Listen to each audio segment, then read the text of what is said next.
Hi beauties! I filmed a spring makeup tutorial for you guys today. I really hope you enjoy it. I had a lot of fun making it. Let me know in the comments, please. I'm going to start out by conditioning my lips using Burt's Bees Ultra Conditioning Lip Balm. You can use whatever you have at home.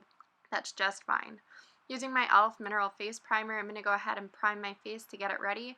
Prior to this, I did wash and moisturize my face, which is super important before you put on your makeup, so make sure you're doing that, ladies.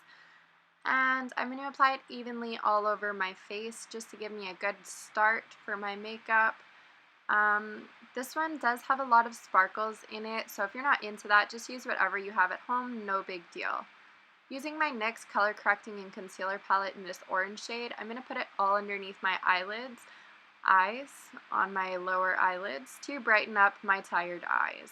And using this green, I'm going to go ahead and correct all the redness around my nose. Please go ahead and color correct to your own face. I'm sure your redness and tiredness is a little bit different than mine, so you don't need to exactly copy what I'm doing here. Now I'm using my Maybelline Matte and Poreless and my CoverGirl for oily skin foundations. I've mixed them just because my skin tone's in between the two right now. I applied a bunch of dots all over my face, and I'm going to use this stippling brush just to get it on nice and evenly. And then I'm going in with my beauty sponge to kind of touch it up. I find that the stippling brush just doesn't apply it as evenly as I like, and this blender gets it in nice. I'm using my Revlon Color Stay Concealer in a couple shades lighter than my own skin. I'm going to apply this everywhere that I would like to highlight, and then afterwards I'm going to use that blending sponge again and go back in and blend it all out. I like to move back and forth underneath my eyes just to kind of fill in all those fine lines under there.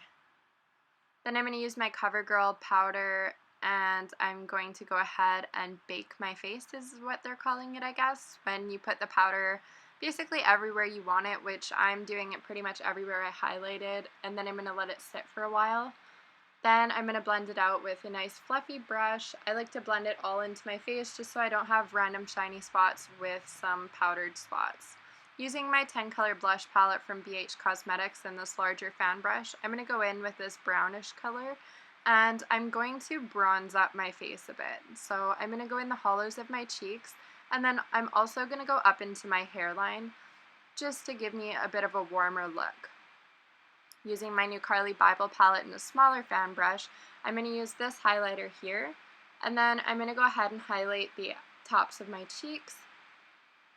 Then using my finger, I'm going to intensify the highlight a little bit above my lips, a little bit on my temples there, eyebrows I guess, and on the tip of my nose. And I didn't show, but I did go back in on the tops of my cheeks just a little bit just to intensify that highlight. Then I'm going to apply a little bit more lip balm just because they get a little bit dry from all the powder. Using this Great Lash from Maybelline mascara in the color Brownish Black, I'm going to go in and do my eyebrows. I like doing this just because it gives me a bit more of a natural look, and it acts as a gel to hold them in place. Going back in with my blush palette, I'm going to use this orangish color, and I'm going to put it on my cheeks. And then I'm going to take this pinky color and put it in on the apples of my cheeks. Sorry, I can't tell you exactly what they are. The names aren't there. Using these blending brushes, I'm going to go in with my Carli Bybel palette with this light color and go all over the lids of my eyes. Then I'm going to go in with this beige color and the medium shading brush, and I'm going to go into my crease and just blend that all out in there. And then with this muted kind of reddish clay color, I'm going to take the smallest blending brush and put that again in the crease just to keep giving it a bit of depth. It's going to give it a slight smoky look without smoking it out too much. I'm taking this flat, stiff brush and going in under the lash line with that same kind of muted reddish clay color, I don't really know what it's called, and just lining my lash line there.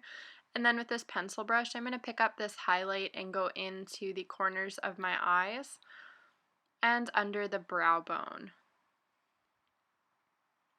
Now using this eyeshadow brush, I'm going to pack this kind of shimmery champagne kind of color all over my eyelids. I want to get as much pop as possible, so I'm going to pack it on nice and heavy, all the way up to the crease. Then I'm going to go ahead and curl my lashes. I applied my mascara off camera just because we all make really funny faces, so yeah. Using my NYX Liquid Suede in Tea and Cookies, I'm going to apply it all over my lips. Halfway through filming this, my camera died, so it looks like I didn't do all my lips, but I promise I did. Going back in now with that highlight, I just applied it all over my lips. You can skip this step. I guess it's not really practical just because the texture is kind of meh, but I really liked how it made my lips pop and it looked nice for the camera, so why not? I did apply this all over my lips pretty heavily if you notice, and I keep getting distracted by a crow outside, so whoops. Anyways, I had a ton of fun filming this makeup look for you guys. It was really great. Obviously, this was my first one, so it's probably not perfect, but I hope you enjoyed it as much as I did. Talk to you later, guys. Love you.